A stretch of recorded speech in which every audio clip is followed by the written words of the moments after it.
Čau, esmu šodien sagatavojusi tādu lifestyle checklistu. Tas nozīmē, ka tu atklāsi sevi slēpto potenciālu.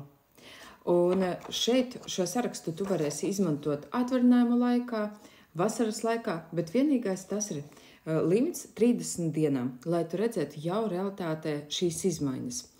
Un padalīšos, kas šeit ir rakstīts šajā lapā. Tātad, kādā no dienām tu izvēlies, piemēram, meditācijas diena, tīrības diena, zvanu diena, diena bez telefona, pateicības diena, atklāsmju un atziņu diena, aktivitātes diena, skaistuma diena, ieradumu diena, pašpārliecinātības diena, ideālā tava sapņu diena, pastaigu diena, mērķu diena, kad tu uzraksti visus savus mērķus uz gadu, uz 12 mēnešiem, pastaigu diena, mērķu diena, labumu diena, smaidu diena, kā arī citas. Tātad mūzikas diena, ūdens diena, agrā diena, cēliens 5 no rīta, samīļošanās diena, lasīšanas diena, sporta diena, atbildības diena, aktiera diena, klusuma diena.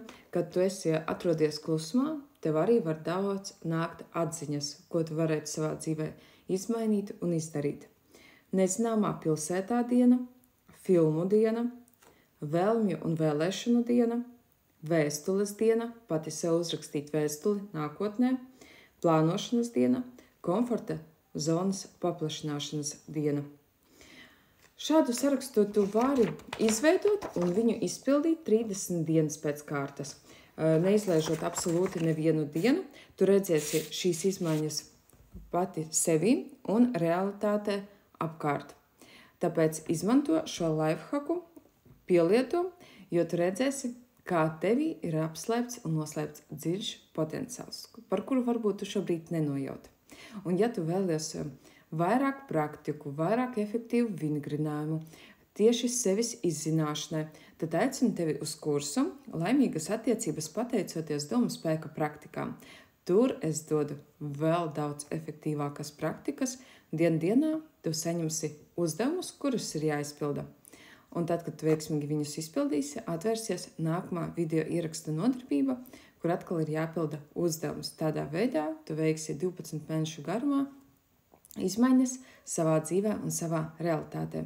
Links www.ligadonovska.com. Izvēlies savu atbilstošāko tarifu plānu un tiekamies jau pirmajā nodarbībā. Kas to lai zina? Varbūt jau tas ir šodien.